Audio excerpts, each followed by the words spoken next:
Bonjour et bienvenue dans mon atelier et dans cette vidéo, je suis Cathy du blog MaindansLaTerre.com, le blog dédié à l'apprentissage de la sculpture de l'argile. Alors, comme vous pouvez voir, je suis en train de terminer une sculpture. Elle est en terre chamottée et c'est ce que je vais vous parler dans cette vidéo. Mais avant, j'aimerais vous proposer de télécharger mon livre « Réussir ma première sculpture facilement ».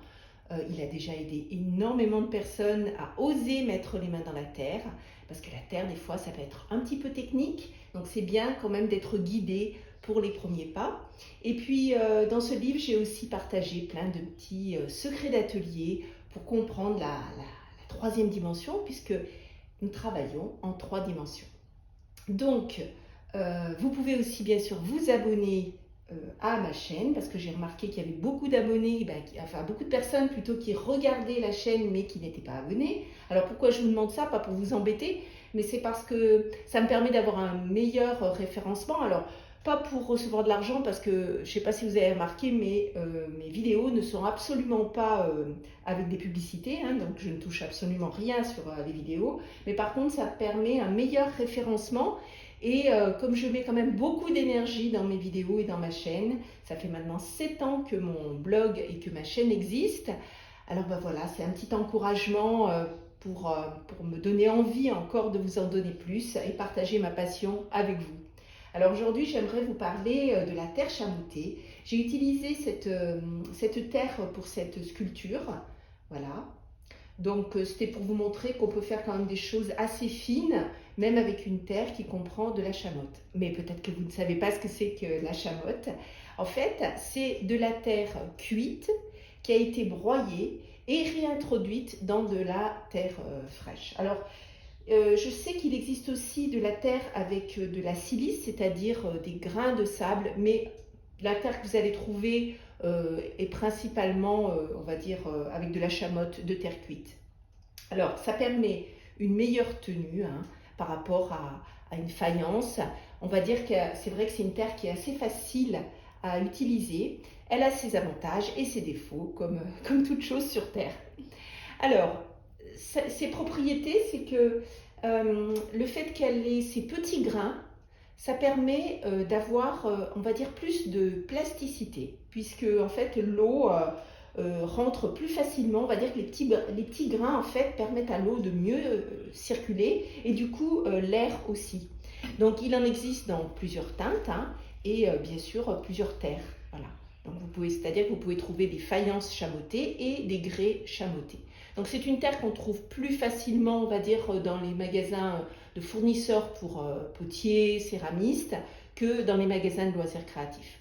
En général, les magasins de loisirs créatifs proposent une faïence soit blanche, soit rouge, quelquefois noire. Alors pourquoi c'est intéressant de sculpter avec une terre chamottée? Ses avantages, c'est qu'elle garde l'humidité plus longtemps. En particulier, vous voyez, sur des sculptures comme ça qui demandent quand même du temps. Il y a à peu près plus de 15 jours de travail, on va dire quotidien, sur cette sculpture. Donc, ça permet de la mouiller régulièrement. Bon, là, on a atteint un stade qui est quasiment ce que j'appelle cuir, c'est-à-dire que le cœur de l'argile commence vraiment à sécher. Donc, voilà, je la mouille régulièrement. Et puis ici, je ne sais pas si vous savez, mais j'habite à La Réunion et il fait une chaleur de folie en ce moment. Donc évidemment, ça sèche très vite. En plus, je suis obligée de mettre le ventilateur. Enfin voilà, on se débrouille comme on peut. Alors, qu'est-ce que je voulais vous dire d'autre sur cette terre? J'ai pris des petites notes pour rien oublier. Donc, elle se tient très bien. Donc, si vous voulez faire des grandes pièces, elle est plus appropriée évidemment que pour les petites sculptures. Alors, au niveau des grains, vous avez une chamotte assez fine et puis des chamottes vraiment exagérément grosses. Alors là, effectivement, je déconseille pour les petites pièces de prendre des chamottes avec des grains de 1 mm, voire des fois 2 mm. Si vous voulez aller faire des petits détails, des petits visages, c'est quasiment pas possible. Alors, elle s'utilise, on va dire, d'une certaine façon. C'est-à-dire que le fait qu'il y ait ce grain, voyez, ce que je fais habituellement, moi, quand je travaille la faïence blanche, c'est vrai que c'est ma terre de prédilection, eh bien, j'ai tendance à la lisser, voyez, de temps en temps, comme ça, pour l'humidifier, et puis pour terminer la pièce. Eh bien là, vous pouvez remarquer que si je fais ça, voyez, Alors je peux le faire, ça peut être un vrai choix, hein, mais si je fais ça, ce que ça fait, c'est que ça fait ressortir le grain. Ça fait, alors bon, voilà, ça peut être un choix esthétique, mais moi personnellement je trouve pas ça génial de faire ressortir le grain. Et donc ce que je fais plutôt, c'est que j'utilise deux choses. J'utilise soit un couteau, alors c'est un peu le bazar ici à l'atelier, hein, surtout avec la terre rouge, je vous dis pas, soit un couteau, et en fait ce que je fais, c'est au lieu, pour corriger les formes, au lieu de prendre une éponge, comme je viens de vous le montrer, j'utilise un couteau. Alors vous voyez, là c'est un couteau rond, comme ça, mais bon, je pourrais utiliser aussi, pourquoi pas, un ébauchoir, hein, ça m'arrive aussi. Les outils sont vraiment sales, hein. Il va falloir que je nettoie tout ça. Voilà. Donc l'idée pour corriger les formes, c'est d'appliquer comme ça le couteau, comment dire, par geste, en appuyant. Et du coup, ça va me donner un aspect beaucoup plus lisse. Alors, il y a une chose que vous devez accepter, c'est que, et moi-même j'ai dû l'accepter parce que moi j'aime les pièces qui sont assez lisses, vous voyez, bien finies, parce que après, je me fais plaisir avec les patines. Donc, j'ai dû accepter en fait que je n'aurais jamais le rendu, évidemment, d'une terre lisse. Donc, c'est normal qu'il y ait des petits, on va dire, des petits accros en surface, et ça peut être vraiment intéressant à nouveau pour la patine, hein, parce que la patine, plus vous avez de relief et plus vous pouvez vous amuser avec ça. Donc ça me permet, vous voyez, avec le couteau, de retoucher la surface.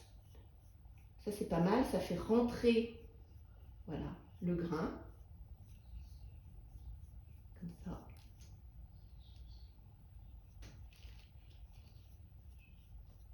De retoucher les formes, vous voyez, ce genre de petites choses comme ça. Le couteau est pas mal. Ensuite, ce qu'on peut utiliser, mais alors là, ça va vraiment donner l'action de fermer la terre, c'est une pierre. Donc vous pouvez prendre n'importe quelle pierre. Et dans ce cas-là, je vais vous montrer sur le dos. Ici, ce sera plus facile. C'est que si vous passez la surface comme ça, alors là, on va vraiment faire l'action de rentrer complètement les grains à l'intérieur de la terre. Alors je pense que là, la terre est encore un petit peu, on va dire, trop fraîche, surtout que je viens de la remouiller. Alors il faut attendre l'étape suivante, qu'elle soit vraiment plus durcie. Et là, vous passez, voilà, avec des petits mouvements circulaires comme ça sur toute la surface. Et là, vous allez obtenir vraiment une terre presque lisse, quoi. C'est même le cas. Alors je ne pense pas prendre cette option parce que comme je vous l'ai dit, j'ai choisi une terre chamottée, donc je préfère garder les propriétés de cette terre. Mais voilà, vous pouvez obtenir quelque chose de très lisse avec une pierre. Hein, ça va vraiment fermer la terre. Alors, qu'est-ce que j'avais encore à vous dire sur la terre? D'éviter les petits sujets quand la chamotte est trop grosse, oui. Alors, donc, quand l'utiliser, comme je vous l'ai dit, pour un effet un peu brut, pour des grandes pièces, pour du raku, pour ceux qui ont envie de faire du raku, hein, parce que ça permet quand même, on va dire, un plus grand écart de température, hein, parce qu'elle est quand même plus, on va dire, malléable et résistante que la faïence.